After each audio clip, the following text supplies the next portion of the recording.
An organization based out of Copenhagen called Stop the Violence came up with the original idea for the Human Library.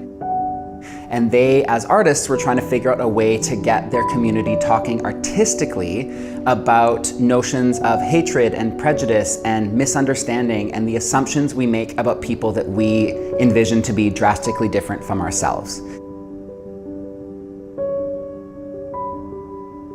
So Human Library, this Vancouver edition, is a one-on-one experience where a member of the public will be able to browse various lime green binders that all have the same font, but just different titles.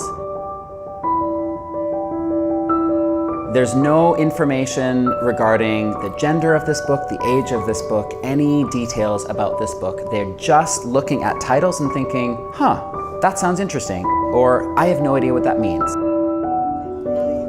Non-monogamous at 1:30? What's your name? And they'll check out the book, and then we'll bring that person to the human being that corresponds with that title. We all good? Let's do this. You'll have 20 minutes one-on-one, the human book and the member of the public, as we call them, the reader. The human book will tell their story, but there is an interactive nature to the project. It's not like going to a play where the audience member their job is just to be quiet and polite and sit back and let it happen. Like, they are the other half of this performance, for lack of a better term. And their questions and enthusiasm and their curiosity is so vital to how it functions. There's a hunger for people to connect to other people in this city. People want to have meaningful conversations, and there's just not a lot of places to do that.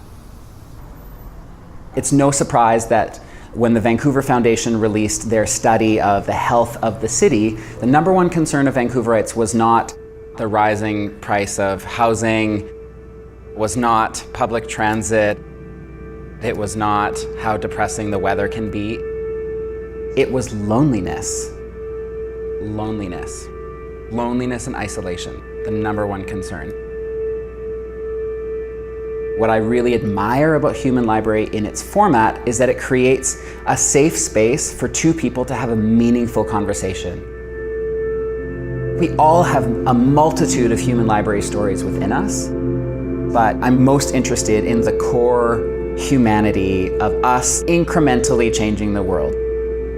I really fundamentally believe that Human Library has that capacity. And I don't say that from any sort of naive place, but I've actually witnessed it. I've witnessed just beautiful moments of change in someone's thinking. And that is frankly what just drives me to continue this project every year. One of my first questions for you when we're working one-on-one is, what assumptions about you or about an element of your experience do you want to challenge in the public? And once we vaguely figure that out, we can work towards creating that story in a 20-minute format. Is there like more open conversation in the poly community surrounding testing? And so the reason we have these sessions is to get used to what 20 minutes actually feels like, because it's really a tiny amount of time. Hi. Okay. This is the first time I've told this, and so it's a new experience. What is your book? My book title is Porn Actor. Right. Super curious about that.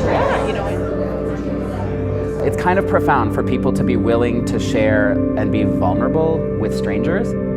And so if you're feeling anxiety, if you're feeling nervousness, if you're feeling fear, those are totally natural occurrences in this context. We're all terrified, right? At least we can practice with someone else who has the same terror that perhaps we have, so that when you're sitting down with a stranger, like sort of general member of the public for the first time, it's slightly less terrifying. I give all the books the option of providing one page to go in the binder. Some people have provided like maybe an image that's like, this actually feels like it's of my story. Some people feel like they needed a subtitle even. But I would say only like 40 to 50% of the books in any given year have provided that page. Maybe even less than that some years. I think what's important in Human Library is the same thing that's important in day-to-day life, is trying to find our own strategies to be open but not exposed, and wanting to be involved and available but also protected. Certainly, I had an experience last year when I became a book for an afternoon just to try to feel what that experience was. I talked a bit about the process of trying to have a child from a gay male perspective, which certainly always has a lot of questions. But what I found most interesting about that was truly the assumptions I made about the people who checked out my book.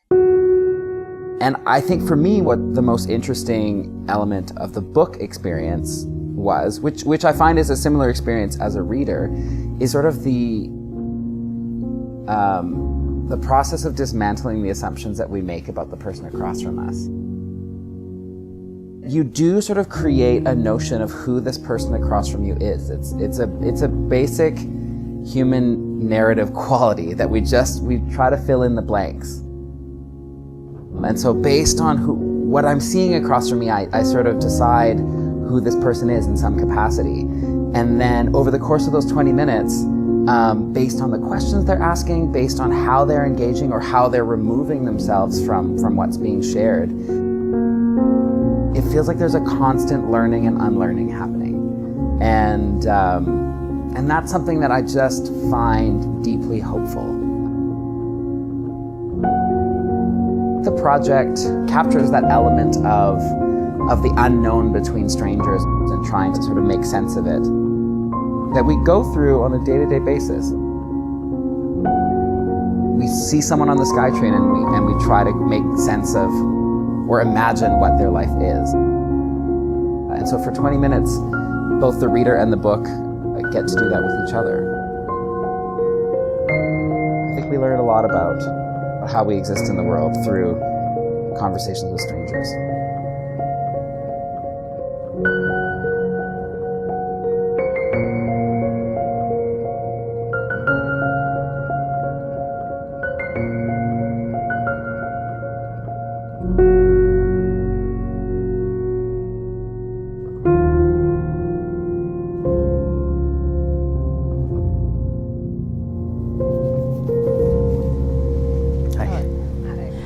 Good, how are you? I'm good. So there is this narrative of mental illness that gets pushed. Someone usually in their late teens or early 20s experiences depression, goes to the doctor's like, I know what's going on, here's medication, and they're cured. Which is the case for some people, but for most people, including myself, that's not the case at all. I've had depression my whole life. So I understand some of what you're talking about.